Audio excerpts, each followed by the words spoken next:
마가복음 15장 1절부터 5절까지입니다. 새벽에 대제사장들이 즉시 장로들과 서기관들 곧 온 공회와 더불어 의논하고 예수를 결박하여 끌고 가서 빌라도에게 넘겨주니 빌라도가 묻되 내가 유대인의 왕이냐? 예수께서 대답하여 이르시되 내 말이 옳도다 하시매 대제사장들이 여러 가지로 고발하는지라. 빌라도가 또 물어 이르되 아무 대답도 없느냐? 그들이 얼마나 많은 것으로 너를 고발하였는가 보라 하되 예수께서 다시 아무 말씀으로도 대답하지 아니하시니 빌라도가 놀랍게 여기더라. 오늘 설교는 1년에 한 번 제가 하는 내레이티브 설교입니다. 조용히 눈을 감고 들으셔도 되겠습니다. 새벽이다. 조금 전 멀찍이 군부를 떼고 있던 곳에서 얼핏 베드로를 보았다.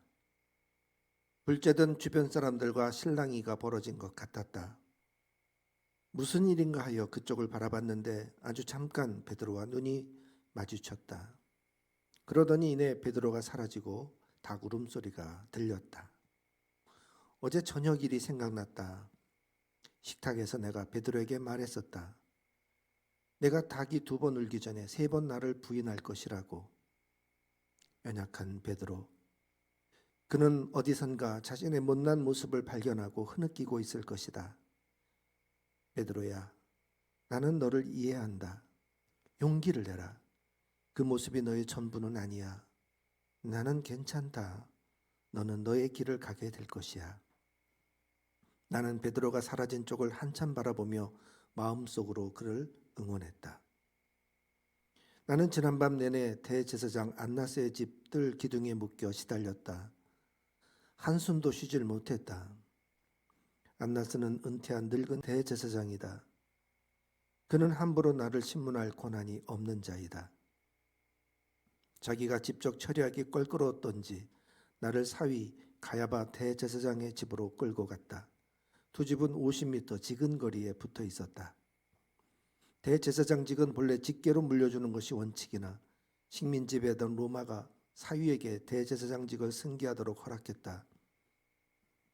대제사장직을 뒷거래한 것이다.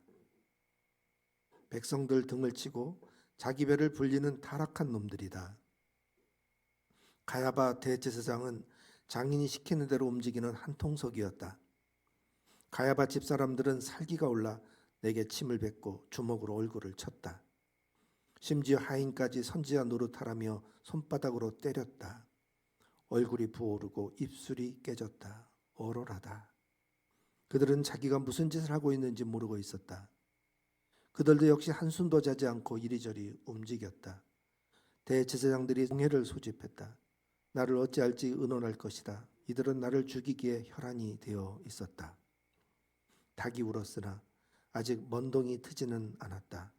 이제 날이 밝아올 것이다. 사실 오늘은 내가 죽는 날이다. 나는 오랫동안 이 날을 기다렸다. 한때 죽음의 공포와 두려움에 휩싸였었다. 그냥 죽임을 당하는 것이 아니지 않는가.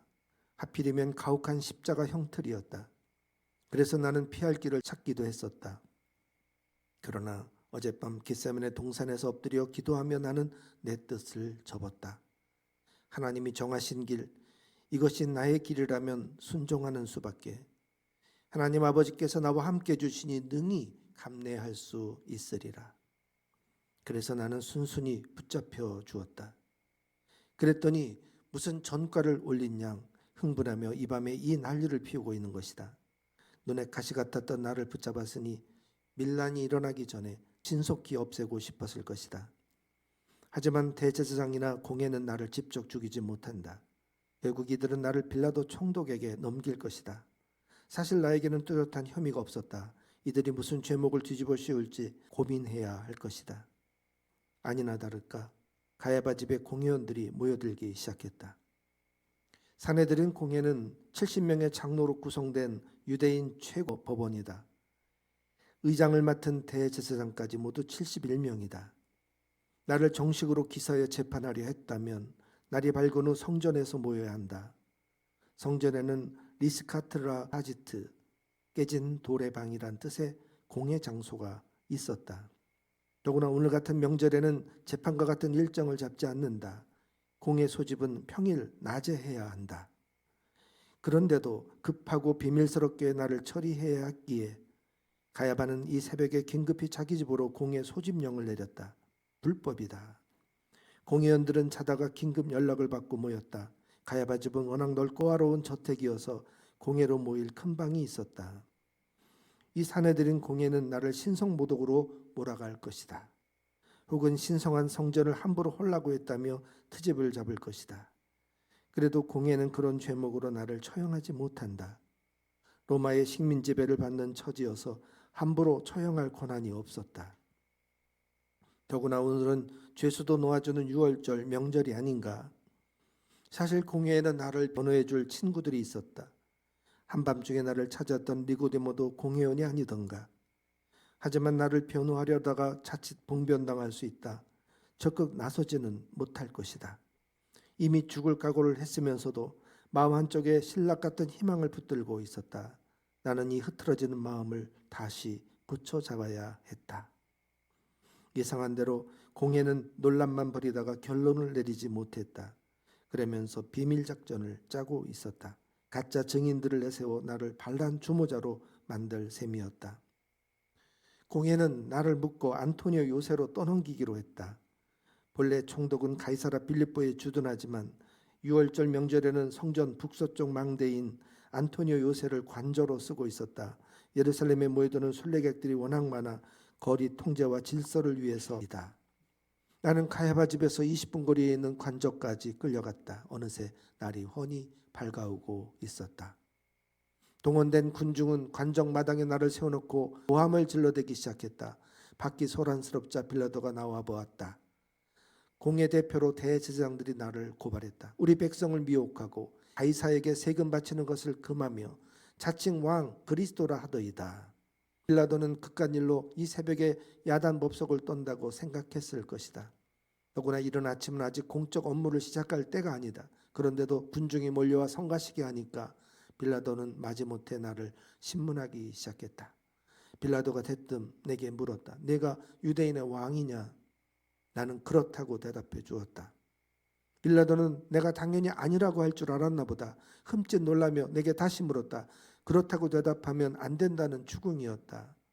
빌라도는 내게 빠져나갈 방법을 알려주고 있었다. 빌라도는 큰 소리로 이자가 대답이 없다 소리쳤다. 오히려 내가 대답하지 않는다며 아니라는 대답을 강요하고 있었다. 빌라도는 공회원들을 가리키며 그들이 얼마나 많은 것으로 너를 고발하는가 보라고 했다. 빌라도는 내가 아니라고 하기만 하면 놓아줄 참이었다. 하지만 나는 그 후 묵비권을 사용했다. 빌라도는 혐의를 뒤집어 쓰려고 침묵하는 나를 보고 어쩔 줄 몰라 했다. 빌라도는 당황해하며 한 가지 꾀를 생각해냈다. 명절이면 죄수 한 사람을 놓아주는 전례가 있다며 나를 놓아주려고 했다. 빌라도는 사실 유대인의 문제에 관여하기를 꺼렸다. 그저 명절 기간에 별 사고 없이 지나가기만 바랐다. 빌라도는 이 소란을 대수롭지 않게 여겼다. 하지만 군중은 예수가 아닌 다른 죄수 바라바를 놓아주라고 소리치기 시작했다. 바라바는 밀란 중에 살인하고 체포된 자였다. 그래도 빌라도는 물러서지 않았다. 너희는 내가 유대인의 왕을 놓아주길 원하느냐고 되물었다. 빌라도는 대제사장들이 나를 시기하여 여기까지 온 것을 잘 알고 있었다. 그래서 어떻게든 나를 풀어주려고 애썼다. 그러나 대제사장들이 다시 무리를 충동했다. 군중들은 한 목소리로 바라바를 놓아주라고 외쳐댔다. 빌라도는 알겠다는 듯 손을 내밀어 무리를 진정시켰다. 그러면 너희가 유대인의 왕이라는 일을 내가 어떻게 하랴? 이게 무슨 말인가? 판결권을 가진 빌라도가 갑자기 군중에게 구형을 요구하다니, 그것도 성난 무리에게 구형을 맡기다니. 당연히 먼저 증거를 찾아야 한다. 그런데 빌라도가 본분을 잊고 이를 키웠다. 군중들이 기다렸다는 듯이 소리치기 시작했다. 그를 십자가에 못 박게 하소서! 함성은 박자를 맞춰 한 목소리로 점점 커졌다. 그를 십자가에 못 박게 하소서. 그를 십자가에 못 박게 하소서. 상황이 데모로 변했다. 빌라도는 거센 분위기에 눌려 그만 판결하고 말았다. 정식 재판이었다면 당연히 변론 절차가 필요하다. 하지만 빌라도는 판결을 서둘렀다. 너무 즉흥이었다. 너는 관여하기 귀찮은 듯 판결했다. 바라바를 놓아주고 예수는 채찍질하고 십자가에 못 박아라. 빌라도는 이렇게 말해버리고 자기 손을 씻었다. 이때부터 처형 절차가 막힘없이 진행되었다. 로마 군사들은 나를 안뜰로 끌고 갔다. 마치 왕을 모시는 양 내게 자색옷을 입히고 가시관을 엮어 씌웠다. 희롱하기 시작했다. 갈대로 머리를 치고 침을 뱉으며 내 앞에서 무릎도 꿇고 절도 했다. 그들은 낄낄대며 나에게 유대인 왕 대접을 흉내냈다. 가시관이 머리를 파고드는 고통은 아무것도 아니다. 로마의 채찍질은 정말 견디기 어렵다. 채찍이 몸통을 휘감다가 풀리면서 그 끝에 달린 뼈 조각이 살점을 뜯었다. 바람을 가르는 채찍은 정말 가혹했다. 나는 참을 수 없는 고통에 몸을 어찌하지 못했다. 온몸이 피범벅이 되었어도 채찍은 멈추지 않았다. 나는 혼절할 정도로 힘을 잃고 쓰러지고 말았다. 로마 병사들은 내게 십자가를 지워 골고다 언덕까지 오르게 했다. 통나무 십자가의 무게가 한쪽 어깨를 짓눌렀다. 무게가 한쪽으로만 쏠리니 골반이 부서지는 통증이 몰려왔다. 아침 햇살이 등 뒤로 비춘다. 똑바로 걸을 수 없어 비틀거렸다. 앞으로 한 발짝 내딛기도 어려웠다. 몇 번이고 쓰러졌다. 그때마다 여지없이 채찍이 날아들었다. 간신히 일어섰어도 더는 서 있기조차 힘들었다. 결국 더는 십자가를 질 수 없겠다고 여겼는지 길에서 구경하던 한 남자에게 대신 십자가를 들렸다. 그는 구레네에서 온 시몬이었다. 그는 나 대신 무거운 십자가를 지고 언덕길을 올라 주었다. 병사들은 나를 십자가에 눕히고 양손과 발에 사정없이 못 박았다. 불에 달군 쇠꼬챙이처럼 대못이 뜨겁게 살을 파고들었다. 십자가를 이렇게 세우자 생사를 찢는 고통이 찾아왔다. 양손 끝에 감전된 것 같은 통증으로 다리를 펴면 발끝에 또 극심한 통증이 왔다. 늘어지지도 못하고 다리도 펴지 못하는 쉼없는 고통을 고스란히 견뎌야 했다. 상상도 못한 고통이었다. 나는 6시간 동안 발과 벗기운 채 피범벅이 되어 그렇게 십자가에 매달렸다. 마지막 숨을 토하듯 뱉어냈다. 다 이루었다. 나는 그렇게 선언하고 죽었다. 오늘 내가 이렇게 죽을 수 있어서 참 감사하다.